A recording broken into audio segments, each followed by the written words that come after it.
Hi, ഇനി നമുക്കൊരു 5 in 1 colour pen ഉണ്ടാക്കിയാലോ? പണ്ട് ഞാനൊക്കെ സ്കൂൾ പണ്ടല്ല ഇപ്പോഴും ഉണ്ട്, പക്ഷെ നമ്മുടെ ചെറുപ്പത്തിൽ ഇതാണല്ലോ പെട്ടെന്ന് ഓർമ്മ വരാം. അന്ന് ഈ മുനമാറ്റി പെൻസിൽ എന്ന് പറയാറ് കേട്ടോ. ഒന്നുമില്ല, ഭയങ്കര എക്സ്പെൻസീവ് ആയിട്ടുള്ള, അന്നത്തെ കാലത്ത് ഭയങ്കര എക്സ്പെൻസീവ് വലിയ സംഭവമായിരുന്നു ഈ പെൻസിൽ എന്ന് പറഞ്ഞത്.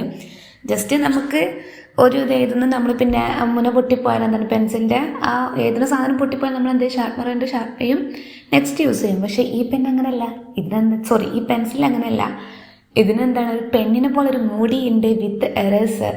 പിന്നെ വേറെ പ്രത്യേകത, ഇതിൻ്റെ മെയിൻ പ്രത്യേകത എന്ന് പറഞ്ഞാൽ എന്താണ്, നമ്മുടെ മുന തേഞ്ഞു പോയാൽ അത് ബാക്കിലൂടെ ഇൻസേർട്ട് ചെയ്തായിട്ട് പുതിയതായിട്ട് വരും. മനസ്സിലായല്ലോ? ആ പെൻസിലാണ് ഞാൻ ഇത് ഉണ്ടാക്കാൻ പോകുന്നത്. പെൻസിലല്ല, ഒരു കളർ വെച്ചിട്ടാണ് നമ്മളിത് ചെയ്യാൻ പോകുന്നത് കേട്ടോ.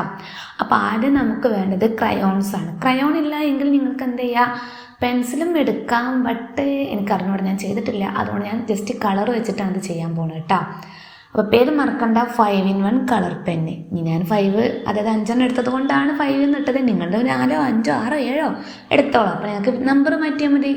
ഓക്കെ, അപ്പോൾ ഞാനിവിടെ യൂസ് ചെയ്തിട്ടുള്ള ക്യാമലിൻ്റെ ക്രയോൺസ് ആണ് ഇതിന് മെയിനായിട്ട് വേണ്ടത്. അപ്പോൾ ഞാൻ ഇതെൻ്റെ മോൻ്റെ ക്രയോണാണ്.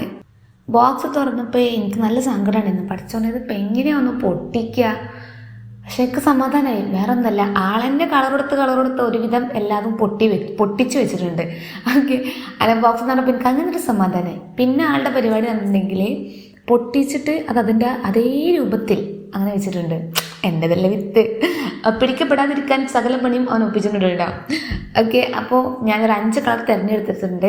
അതിൽ നിന്ന് ഇനി നമ്മൾ ശ്രദ്ധിക്കേണ്ട മെയിൻ കാര്യങ്ങൾ, എല്ലാ ക്രയോണും ഒരേ വലിപ്പമായിരിക്കണം. ഞാനിപ്പോൾ 2 സെൻറ്റിമീറ്ററാണ് എടുത്തിട്ടുള്ളത് കേട്ടോ. ഇനിയിപ്പോൾ ഒരേ വലിപ്പമില്ലാത്ത എന്ത് ചെയ്യുക, ഒരേ വലിപ്പത്തിന് കട്ട് ചെയ്തെടുക്കുക. 2 സെൻറ്റിമീറ്റർ എന്നുള്ള രീതിയിൽ എല്ലാതും ഒരേ വലിപ്പത്തിന് കട്ട് ചെയ്തെടുക്കുക. ഓക്കെ, അടുത്തത് നമുക്ക് വേണ്ടത് സ്ട്രിപ്പാണ്, പേപ്പർ സ്ട്രിപ്പ്. ഇപ്പോൾ നിങ്ങളെ കയ്യിൽ കളർ, ഇപ്പോൾ ഞാനിപ്പോൾ ഇവിടെ യൂസ് ചെയ്തിട്ടുള്ളത് റെഡ് കളറിന് റെഡ് പേപ്പർ, യെല്ലോ കളറിന് യെല്ലോ പേപ്പർ, ഓറഞ്ചിന് ഓറഞ്ച്, ഗ്രീനിന് ഗ്രീന്, അങ്ങനെയാണ് യൂസ് ചെയ്തിട്ടുള്ളത്. അപ്പോൾ നിങ്ങളുടെ കയ്യിൽ കളർ പേപ്പർ ഇല്ലെങ്കിൽ പോട്ടെ, നമുക്ക് യൂസ് ചെയ്യാനല്ലേ. നിങ്ങൾ എന്താ നോർമൽ വൈറ്റ് പേജ് യൂസ് ചെയ്താലും മതി. ഇനി അതില്ലാത്തവർക്ക് ന്യൂസ് പേപ്പർ യൂസ് ചെയ്യാം. അപ്പോൾ അതൊന്നും വിഷയമുള്ള കാര്യമല്ല. അപ്പോൾ എടുക്കേണ്ടത് നമ്മൾ സ്ട്രിപ്പും ഈ പറഞ്ഞ പോലെ 2 സെൻറ്റിമീറ്ററാണ്. കുറച്ച് ലെങ്ത്തും, അതായത് നമ്മൾ സ്ട്രിപ്പിൻ്റെ ലെങ്ത്തും വിടുത്തും ഈ പറയുന്ന പോലെ 5ഉം ഒരേ ഇതായിരിക്കണം കേട്ടോ. എന്നാലും നമ്മൾ കറക്റ്റ് ചെയ്യുമ്പോൾ ആ കാൽക്കുലേഷൻ അങ്ങോട്ട് കറക്റ്റ് ആവുള്ളൂ. ഓക്കെ, എന്നിട്ട് എന്ത് ചെയ്യുക, ആദ്യം നമ്മൾ എന്ത് ചെയ്യുക, ഒരു ഡബിൾ സൈഡ് ടേപ്പ് ഒട്ടിക്കുക. എന്നിട്ട് ക്രയോൺസിനെ വീഡിയോയിൽ കാണുന്ന പോലെ ചുറ്റിക്കൊടുത്ത് അവസാനം ഫെവിക്കോളോ അല്ലെന്നുണ്ടെങ്കിൽ സെല്ലോ ടേപ്പോ അല്ലെന്നുണ്ടെങ്കിൽ ഡബിൾ സൈഡ് ടേപ്പോ എന്താ വെച്ചിട്ട് നമ്മൾ എന്ത് ചെയ്യുക, ഇതുപോലെ ഒട്ടിച്ചെടുക്കുക കേട്ടോ. അങ്ങനെ എല്ലാ കളറും നമ്മളിതുപോലെ ചെയ്തെടുക്കണം. സ്ട്രിപ്പ് ചുറ്റുമ്പോൾ വീഡിയോയിൽ കാണുന്ന പോലെ താഴേക്കാക്കിയിട്ട് വേണം ചുറ്റാൻ കേട്ടോ. കുറച്ചൊന്ന് താഴേക്കാക്കിയിട്ട് വേണം ചുറ്റാൻ. അങ്ങനെ നമ്മളുടെ 5 കളറും ചെയ്തെടുക്കുക. പക്ഷെ അത് ചെയ്ത് വന്നപ്പോൾ നല്ല ക്യൂട്ടായിട്ട് തോന്നി. നമ്മുടെ ക്യൂട്ട് ലിപ്സ്റ്റിക് ഉണ്ടല്ലോ, അപ്പോൾ എനിക്കിങ്ങനെ തോന്നിയത് ട്രാവൽ ഫ്രണ്ട്ലി ആയിട്ടുള്ള നമ്മൾ കൊണ്ടെടുക്കേണ്ട നമ്മുടെ ലിപ്സ്റ്റിക് ഉണ്ടല്ലോ, അതേ ഒരിതാണ് കേട്ടോ തോന്നിയത്. നിങ്ങൾക്ക് വീഡിയോ കണ്ടപ്പോൾ തോന്നിയിട്ടുണ്ടാവും എന്ന് വിചാരിക്കുന്നു. ഇല്ല എങ്കിൽ ഒന്ന് തോന്നിക്കോളൂ കേട്ടോ. ഓക്കെ, അടുത്തത് നമുക്ക് വേണ്ടത് ഇതുപോലെ ട്രാൻസ്പെറൻറ്റ് ഷീറ്റാണ്, ടാക്ലിക് ഷീറ്റ് എന്നും പറയും. ഇപ്പം ഞാനിത് എടുത്തിട്ടുള്ളത് കേക്കിൻ്റെ ഫോട്ടോ പ്രിൻ്റ് ആയിട്ടുള്ള കേക്ക് ചെയ്യുമ്പോൾ അതിൻ്റെ കൂടെ വരും ഇതുപോലത്തെ ഒരു ഷീറ്റ്. അതാണ് ഞാൻ ആദ്യം എടുത്തത് കേട്ടോ. പക്ഷെ അത് ഞാൻ എത്ര പഠിച്ച പണി 18 നോക്കിയിട്ട് ഇതാണ്ട് മടക്കാൻ പറ്റില്ല.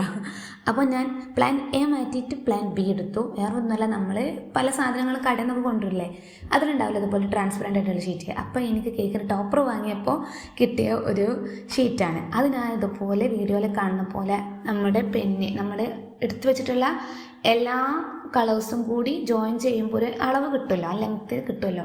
ആ ലെങ്ത്തിൻ്റെ കറക്റ്റ് വെട്ടിയെടുത്തിട്ട് അതിൻ്റെ പകുതി ഭാഗത്തായിട്ട് സെല്ലോ ടൈപ്പ് പുറത്തേക്കും ബാക്കി പകുതി നമ്മുടെ ഈ ഷീറ്റിലും കൂടി ഒട്ടിച്ചെടുക്കുക. വീഡിയോയിൽ കറക്റ്റ് കാണിക്കുന്നുണ്ട് കേട്ടോ. എന്നിട്ട് എന്ത് ചെയ്യുക, നമ്മൾ വീഡിയോയിൽ കാണുന്ന പോലെ മടക്കിയിട്ട് സെറ്റാക്കി എടുക്കുക. അത്രയേ ഉള്ളൂ, നമ്മുടെ പെന്നിൻ്റെ മെയിൻ സംഭവം റെഡിയായി. ഇനി നമുക്ക് എന്ത് ചെയ്യാം, ഇതിന് നമുക്ക് 2 രീതിയിൽ നമുക്ക് സെറ്റാക്കി എടുക്കാം കേട്ടോ. ഞാൻ വീഡിയോയിൽ കാണിച്ചത് ഒരു മെത്തേഡാണ്, വീണ്ടും പിന്നെ കാണിച്ചത് വേറൊരു മെത്തേഡാണ്. നിങ്ങൾക്ക് ഏത് മെത്തേഡാണ് ഏറ്റവും എളുപ്പമായിട്ട് തോന്നിയത് ആ മെത്തേഡ് യൂസ് ചെയ്യാം കേട്ടോ. എന്തായാലും കുഴപ്പമില്ല. നമ്മൾ ഷീറ്റ് ചുരുട്ടി കഴിയുമ്പോൾ കറക്റ്റ് നമ്മുടെ സെല്ലോ ടേപ്പ് എന്താവും, കറക്റ്റ് ആ സെറ്റായിട്ട് അവിടെ നിൽക്കും കേട്ടോ. പിന്നെ നമുക്ക് അതിന് വേറെ പണിയൊന്നുമില്ല. പിന്നെ അടുത്ത പരിപാടി എന്ന് പറഞ്ഞാൽ നമുക്ക് ഡെക്കറേഷൻ്റെ പരിപാടികളാണ്. ഡെക്കറേഷൻ പരിപാടി എന്ന് പറയുമ്പോൾ അറിയാലോ, ഞാനിവിടെ എടുത്തിട്ടുള്ളത്, ആദ്യം ഞാൻ എടുത്തത് ഒരു ഫ്ലവർ വെട്ടിയെടുത്തു. അത് ഭയങ്കര വലിപ്പമാണെന്ന് തോന്നിയപ്പോൾ ഞാൻ അതിൻ്റെ ഓരോ ഇതളും വെട്ടിയെടുത്തിട്ട് ഒട്ടിക്കാൻ നോക്കി. പക്ഷെ അതെനിക്ക് അങ്ങോട്ട് അത്രയ്ക്ക് ഇങ്ങോട്ട് സെറ്റായില്ല. പിന്നെ ഞാൻ വിചാരിച്ചു എന്തെങ്കിലും സ്റ്റിക്കർ ഒട്ടിക്കാമെന്ന്. അങ്ങനെ ഞാൻ ഒരു ചെടിച്ചട്ടിയുടെ പ്രിൻ്റ് ഉണ്ടായിരുന്നു, പക്ഷെ അത് ഭയങ്കര വലുതായിപ്പോയി. അപ്പം ഞാനതിൻ്റെ 3 ഇതളുകളാക്കിയിട്ട് വെട്ടിയെടുത്തിട്ട് ഒട്ടിച്ചു കൊടുത്തു. അതാണ് ആ പർപ്പിൾ കളർ കേട്ടോ.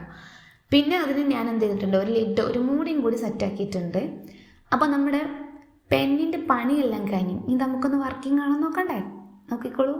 ബുക്ക് എടുക്കുക, കണ്ടോ, അതിനൊരു കളർ കൊടുത്തു, അതിൻ്റെ ബാക്ക് അത് ഊരിയിട്ട് ബാക്കിലേക്ക് ഇൻസേർട്ട് ചെയ്തു, അടുത്ത കളർ വന്നു. അതും നമ്മൾ ജസ്റ്റ് ഒന്ന് പരീക്ഷിച്ച് നോക്കി, അതും ബാക്കിലേക്ക് ഇൻസേർട്ട് ചെയ്തു, അടുത്ത കളർ പരീക്ഷിച്ചു. സംഭവം നല്ല അടിപൊളി വർക്കിംഗ് ആണ്. ഇത് നമുക്ക് കുറേ കളേഴ്സ് കുട്ടികൾക്ക് വേണ്ടി നമ്മൾ കൊണ്ടുപോകുന്നതിന് പകരം ഇതുപോലെ തന്നെ ചെയ്ത് വെച്ചാൽ എന്താണ്, നമുക്ക് സ്കൂളും സ്റ്റാറാവാം, അതേസമയം നമുക്ക് ദൂരെ യാത്രയൊക്കെ പോകുമ്പോൾ സ്പേസ് ഒക്കെ ലാഭിക്കാം കേട്ടോ. അതുപോലെ ഒരു പെന്നാക്കി യൂസ് ചെയ്തിട്ടുണ്ടെങ്കിൽ കുട്ടികൾക്ക് ജസ്റ്റ് ആ ബുക്കും ഈ ഒരു പെന്നും കൊടുത്താൽ അവർക്ക് എന്താ പറയുക, ഭയങ്കര മെസ്സിയായിട്ട് കിടക്കില്ല. ഒറ്റൊരു പെന്നിൻ്റെ ഉള്ളിൽ എല്ലാം തീരുമല്ലോ. അപ്പോൾ ഇതൊന്ന് വർക്കിംഗ് ആണ്, അതൊക്കെ ഒന്ന് ചെയ്ത് ട്രയൽ ചെയ്തിട്ടൊന്ന് കമൻ്റ് ഇടുന്നുണ്ട് കേട്ടോ. അപ്പോൾ ബൈ.